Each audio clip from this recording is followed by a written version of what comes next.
नमस्कार। ओम शांति। बहुत बहुत स्वागत और अभिनंदन आप सभी का 17 मार्च 1982 की अव्यक्त मुरली पर इस विशेष चर्चा में। जी।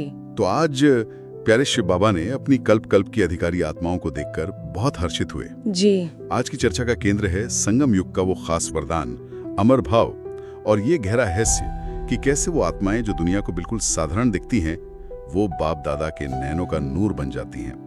ये अनुभव हमें शिव बाबा के बेहद करीब महसूस कराएगा। हाँ, और ये कितनी खूबसूरत बात है ना, कि बाप दादा इसी पर मुस्कुरा रहे थे कि दुनिया जिन्हें शायद कुछ भी नहीं समझती, जिनकी गिनती भी नहीं करती, वही आत्माएं परमात्मा की नजर में सबसे श्रेष्ठ बन जाती हैं। हाँ। ये मुरली हमें सिर्फ याद नहीं दिलाती, बल्कि हमारे सच्चे अविनाशी भाग्य का, शिव बाबा के असीम प्यार और उनकी समीपता का वो देखभाल का गहरा अनुभव कराने आई है, जिससे जीवन में खुशी, स्पष्टता और एक नया उद्देश्य जागे। बिल्कुल।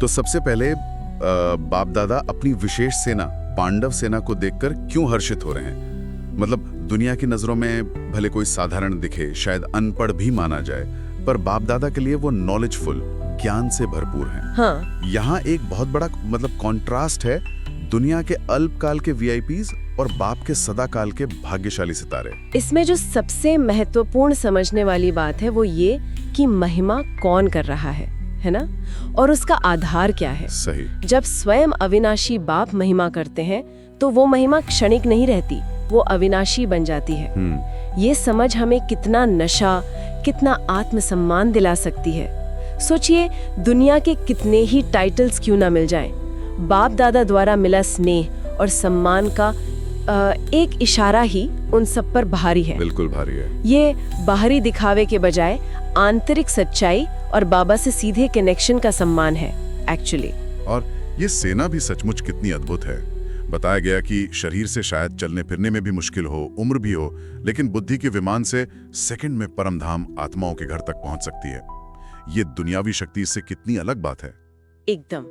दुनिया के लोग तो एक पहाड़ जैसे हिमालय पर झंडा फहराकर बहुत गर्व महसूस करते हैं, लेकिन शिव शक्ति पांडव सेना ने तो अपनी शांति और पवित्रता की शक्ति से तीनों लोकों में विजय का झंडा लहरा दिया है। वाह, कमाल है।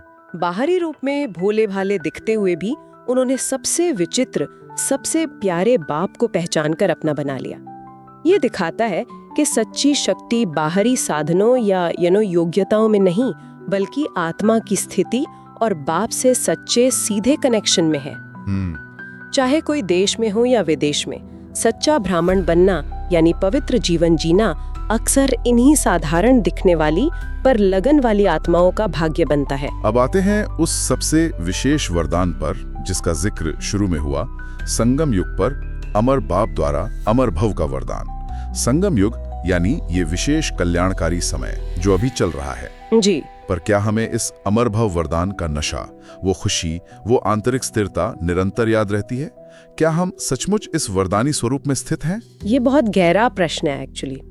अमर का अर्थ ही है निरंतर, अविनाशी। ये कोई साधारण बात नहीं। ये अमरनाथ बाप जो स्वयं अविनाशी हैं, उनके बच्चों को मिलने वाला सबसे ऊंचा वर्षा है। हाँ। और इसे प्राप्त करने का समय यही संगम युग है। अभी नहीं तो फिर कभी नहीं। बिल्कुल। इस वरदान को सिर्फ जानना नहीं, बल्कि अनुभव करना है। यही अनुभव हमें अंत में आने वाली कमजोर आत्माओं को भी शक्ति और वरदान देने वाली वरदानी मूर्त बनाएगा। अच्छा। लेकिन दूसरों को देने के लिए पहले स्वयं का सर्व प्राप्तियों से भरपूर संपन्न होना कितना आवश्यक है, ये बाबा के प्यार और उनकी देखभाल का सबसे बड़ा सबूत है, मुझे लगता है। हाँ, ये तो है। और ये भी कमाल है कि बाप दादा ने सिर्फ वरदान नहीं दिया, बल्कि उसे जीवन में धारण करने और अपने श्रेष्ठ भाग्य को बनाने की बहुत सहज व्यवहारिक विधियां भी बताई। जी। जैसे भाग्य की लंबी लकीर खींचना, यानी 21 जन्मों तक सर्व प्राप्तियों का अधिकार पक्का करना। फिर बाप का सच्चा प्यार पाने की विधि, न्यारा बनना। इसका क्या अर्थ है, थोड़ा और समझाएं। न्यारा बनना यानी देह और देह के जितने भी पुराने संबंध या लगाव है, उनसे अपनी आसक्ति को हटाकर बुद्धि को सिर्फ एक प्यारे बाप से जोड़ना। क्योंकि अनुभव यही बताता है कि लगाव ने ही हमेशा दुख और अशांति दी है।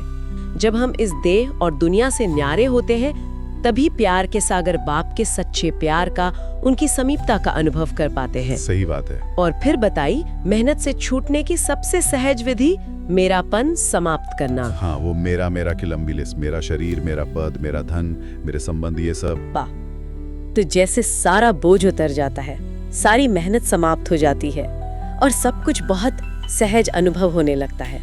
वाह। सब कुछ बाबा को सौंप देने से बाबा जिम्मेदार बन जाते हैं। ये विधियां कितनी शक्तिशाली और मतलब जीवन बदलने वाली हैं। तो बाप दादा के नैनों के नूर रत्न, सदा स्वयं को अमर भव के वरदानी स्वरूप में अनुभव करने वाले, अपनी शांति और शक्ति से विश्व को रोशन करने वाले सितारे, ऐसी संगम युगी पांडव शिव शक्ति सेना को बाप दादा का बहुत बहुत याद प्यार और नमस्ते। नमस्ते। आज की मुरली हमें अपने अविनाशी श्रेष्ठ भाग्य, अमर भव के अनमोल वरदान और उसे जीवन में उतारने की सहज विधियों की याद दिलाकर निश्चय ही नई शक्ति, उमंग और बाबा के प्रति गहरे प्रेम से भर देती है। जी, और जाते जाते एक गहरा चिंतन छोड़ जाते हैं सबके लिए। संगम युग के इस अद्वितीय अमर भव वरदान को अपने रोजमर्रा के जीवन में हर संकल्प, बोल और कर्म में स्थित होकर अनुभव करने का वास्तविक अर्थ क्या है? स्वयं को क्षण भंगुर देह नहीं बल्कि अविनाशी आत्मा समझकर अपने हर कार्य में उस अमरता, उस दिव्यता का अनुभव कैसे लाया जा सकता है, इस पर विचार करना हमें बाबा के और समीप ले जाएगा। ओम शांति। ओम शांति।